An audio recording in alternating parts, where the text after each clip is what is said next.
Voaterina ndray fitenenana satria tsy naharitra efa tsy karitra itsony rehefa mijery ny vaovao fa mahatsiravina ny toe-javatra misy ankehitriny akatoky ty resaka fifidianana be ny tanàna eto Madagasikara ity, indrindra moa fa ny eto Antananarivo renivohitra dia maharikoriko ary tsy tahotra tsy henatra itsony ity resaka fikononana alabato bevata amin'ny alalan'ity resaka hoe ordonnance-ndoza, zavatra ny foroporonina ary natao tandrametaka, natao ampandanina ny kandida-panjakana zay raha malala fa efa alam-bahoaka sy alohan'ny vahoaka. Raha vao mieritreritra fotsiny amin'ity fitondrany ity, mieritreritra ny filoha io de efa kriko ary efa leo tanteraka ny mponina Antananarivo renivohitra. Zay fotsiny teneniko fa Madagasikara ray manontolo, mino aho efa tonga saina daholo fa ty olona iray ity zay nevian'ny korotana sy mifandravana no mbola mahatonga izao savorovoro sy tsy filaminana iainantsika ankehitriny izao. Vao tsy manomboka akory le fifidianana de fa resaka osoka ary tsy filaminana fitebitebena. Aiza ve rapitso ny fifidianana, ny fitaovana anaovana ny fifidianana mbola tsy misy tonga ny amin'ny toeram-pifidianana. Zany hoe rapitso zany rehefa hoentin'ny zalahany le fitaovam-pifidianana de efa ironana le vata efa feno, no fenona ny vaton'ny ralahy avy any velany any no avy de arotsaka ho apetraka eny amin'ireny birao-pifidianana ireny, ka tokony ho mailo de mailo sika menakavy. Tena toe-tsaina lomorona ary tena mahatsiravina, tena fahaloavana hatrany fotony mihitsy ity resaka fitondrana Laurentsi ity. Ka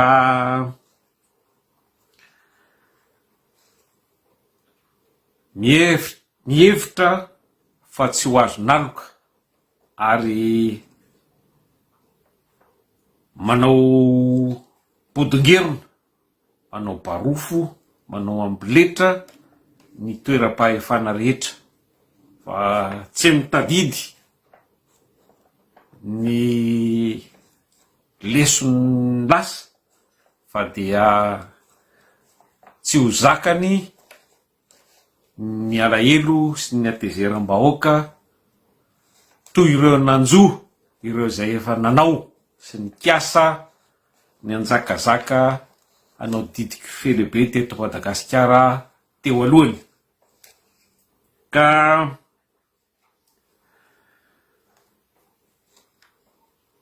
hatramin'ny taona 2005 nisian'ny fanonganam-panjakana dia tsy mbola nisy fifidianany lamina zany teto Madagasikara, na de iray mandrakity ny androany fa tsy maintsy mitebiteby ary misavorovoro ohatr'izao hatrany. Resaka alabato de fa lasa tandravadikoditra ka tsy misy maha-firenena demokratika any Madagasikara itsony satria ny fifidianana fifidianana malalaka manaja ny safidy-bahoaka no fototry ny demokrasia satria ny vahoaka ny tompon'ny fahefana no mame fahefana an'ireo olona zay safidiny omena izany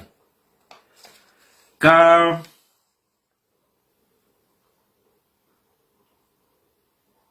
tsy mahagaga raha tsisy zavatra miova 10 taona teoriana satria ny olona izay tompona andraikitra atodoa miketrika ny fanakorontanana sy ny fandravana firenena tamin'ny 2024 io mbola mibody toerana tsy ara-dalàna mbola mitantana ny firenena ankehitriny io ka asinareo raha mitovy fijery amiko fa ohatrany hoe mbola amin'ny androny teteza mity zany ny fieritreretako zao zava-misy eto amin'ny firenentsika izao zany hoe tamin'izany ny resaka barofo resaka ambiletra fakana fahefana resaka fanararota-pahefana dia tsy misy hafa tsy misy analana na meratsika koa aza am'izao fotoana izao ny ambiansa iainan'ny malagasy amin'ny resaka politika io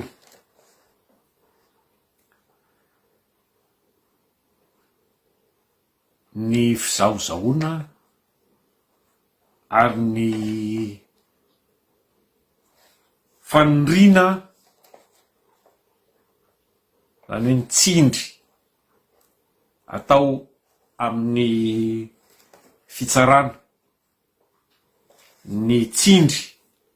ary ny baiko atao amin'ny maramila zay efa nitaizaina anao ny tsy ara-dalàna anrodana amin'ny fahefana dia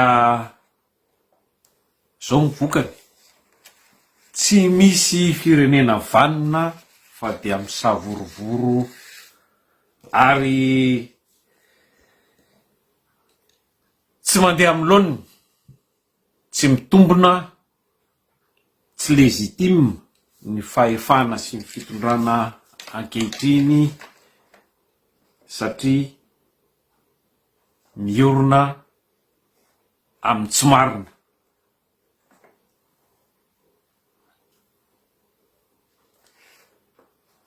no ny tsindry ataona olona iray dia ny potsista mpanongam-panjakana dia tsy afaka manao ny asany ny fitsarana hatramin'ny fitsarana faratampony eo ambonin'ny fitsarana rehetra zay tokony mpiandry ny lalam-panorenana ary miaro ary mampiatra ny lalàna no voatsindry sy voavidy ka tsy afaka hiaro ny marina intsony de toy ny kamboty tsy misy pia ny vahoaka malagasy zany ary anjakan'ny ratsy satria ireo mpitsara ny lehibe ny HCC zay antenaina anirina no mampifandravandra ny natao hiaro no mandetika mamono ny fahamarinana ka ho sarotra ny atafavoahan'ny firenetsika zay miorona eo amboniny zavatra diso, zavatra tsy marina tahak'izao, satria ny olona voafidy amin'ny tsy ara-dalàna dia tsy anana legitimité novinanoviana, zany hoe tsy akatoavin'ny vahoaka, manomboka any amin'ny filoha fa ny raha tsika mahita zay tsy tokony afaka irotsaka dia mbola rotsaka soamatsara. Nanendry prime ministre zay tsy ara-dalàna, tsy ho legitime novinanoviana koa. Manarak'izany dia tsy ara-dalàna daholo hatramin'ny gouvernemanta. Ny député moa dia tsy lazaina intsony fa dia lany tamin'ny alabato sy ny doublon ihany koa, lisy mpifidianana tsy nandeha amin'ny laoniny, dia fa assemblée na antemera zay manao volavolan-dalàna, mifidy ary manapaka tsy amin'ny ara-dalàna ary diso. Ahoana moa no ahafahany mifidy mandany ny zavatra mahasoa ary iakinany aim-bahoaka sy ny aim-pirenena. Ny fitsarana moa dia efa tsy lazaina intsony fa tsy misy fitsarana azy, zany hoe fitsarana mahaleo tena, fitsarana mahefa afaka manao ny asa amin'ny malalaka, ka dia manjaka ohatran'ny banga amin'ny alina ireto mpanongam-panjakana zay tsy mbola niova na dia kely hatramin'ny 7 ka mandrak'androany, fa dia manao zay tiany atao ary manapatra ny heriny, manao didy felehibe zay manohitra samy teny sy manakina, dia ampanginina, samborona, gadraina sy ny sisa, mba tsy ilazana hoe maro ireo ahiahy fa novonoina teo amin'ireo mpanao politika rehefa tsy mitovy hevitra amin'ireto mpanao amboletra sy barofo ireto. Ka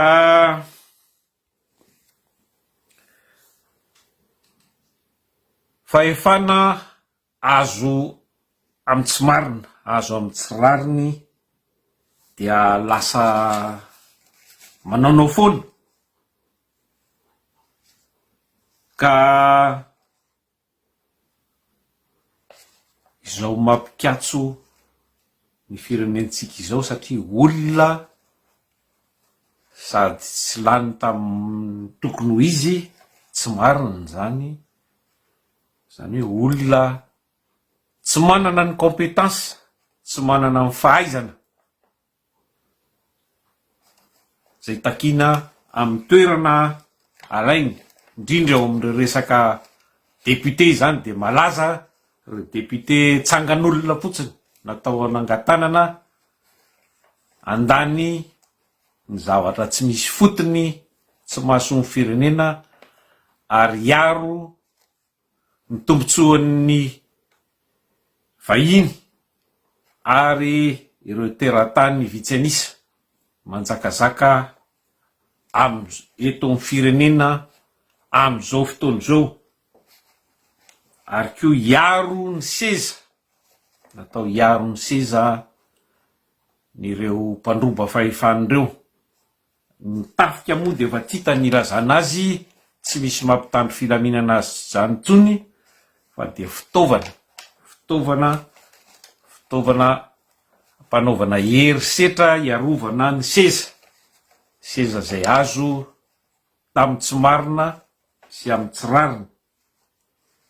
Ka tsy misy hafa amin'ny trano ratsy fototra, na tena hoe tsy misy fototra mihitsy ny fitondrana malagasy, tsy afaka ny jorona ovinanoviana. satria diso hevitra, mandiso tena, mandiso ny firenena, mihevitra fa manana ny fahefana, manana ny maronisa fa zavatra fahefana azo tamin'ny tsy mariny zany dia fahefana tsy misy dikany, tsy misy légitimité na ny kely ary. Ka zany no mahatonga izao fitondrany zao ikatso, tsy afaka anao ininona satria noho izay tsy fahaizana, noho izay tsy fisian'ny fankatoavana avy amin'ny vahoaka azy zay, dia tsy misy hery manosika ny vahoaka ny fanjakana. Zany mpitondro zany dia omeny ny vahoaka ny fahefana, omena lalana zay vao afaka mitondra raha ny tokony ho izy. Fa ny antsika eto zao dia tsy misy mampitondra azy, ary noho izay tsy fatokisan'ny tenany zay no mahatonga azy angalatra, tsy misy farany rehefa misy fifidianana ohatr' zao, satria fatany avy hatrany fa tsisy olona hifidy azy eo. Ka ny zavatra ataonao no hifidanan'ny olona anao na tsy hifidanan'ny olona anao fa tsisy adaly eo akory. Marina rehefa betsaka ary tena maro tokoa reo vahoaka nopitehina, napahantraina, nabadona, atao tsy malala zay ambony tany intsony, miady amin'ny kapoaka, tady zay ao arapaka sisa, tsy lorana kely de manao ny tsy fanao. Ahoana moa ny androsona firenena amin'ny resaka fanaovana fomba ratsy, fividianana olona, fanodikodonana sain'olona ohatr' zany, entina azahoana fahefana. Ka ny olona tsy mendrika sy tsy ara-dalàna, tsy manana fahaizana, ary tsy misy fahamarinana, mbola mango ny fotsiny rainy, dia mazava ho azy fa ny herisetra sisa ny fanjakazakana, ny jadona no ifikirany eo amin'ny fahefana, satria angalatra izy zao, io mibaribary tsy tahotra tsy henatra io, de navaly mpifidianana diso mazava zao, hita fa hoe azo tamin'ny tsirariny, azo tamin'ny alabato, azo tamin'ny lista doublon ordonnance, ve vetivetika eo de isy ordonnance amina manalina ho ana resaka fifidianana be ny tanàna. De rehefa tsy mahazaka ny fanakianana sy ny fanoheran'ny olona ny valim-pifidianana de alefa ny tafika, tsisy afatsy zay sisa. Zay ny adiny kery saina, ny kery saina sy ny fitondrana febla. Zany hoe fitondrana azo tamin'ny tsy marina, azo tamin'ny tsy rariny. Ka dia mampahery atsika rehetra tsy ho kivy, tsy ho ketraka, fa de hijoro anao rody be, tena tora-jofo, tsy taovy mitora-jofo io birao mpifidianana io. Anaovantsika be midina, anehoantsika ny tsy fankataovantsika izao fitondrany zao, zany hoe ty no hetsika fifidianana ampahendrena ara-dalàna farany, sansy, io ny sansy safarany ananatsika alohan'ny angalan'ireo ny fahefana rehetra. Satria raha lasany io be ny tanànan'Antananarivo io de fa tsisy isakanazy itsony amin'ny asalika sy ny fanararotana rehetra ho amin'ny ho avy rehetrarehetra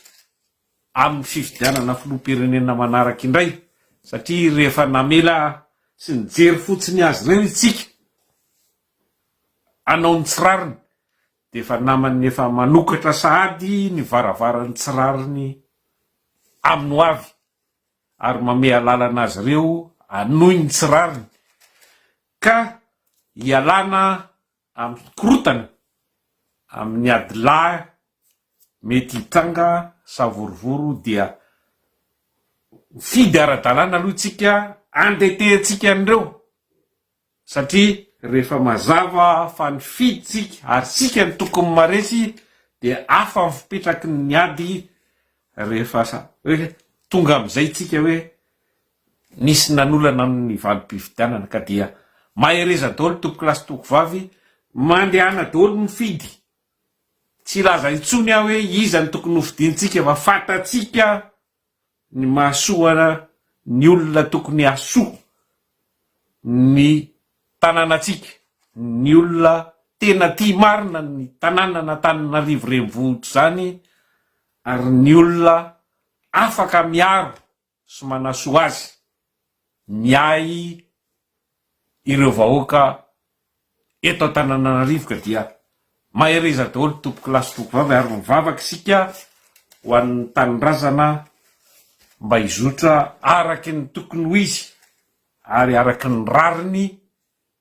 andresy zay olona vonina manana fikasana tsara ka dia mandra-peony indray tompo kilasy toko vavy.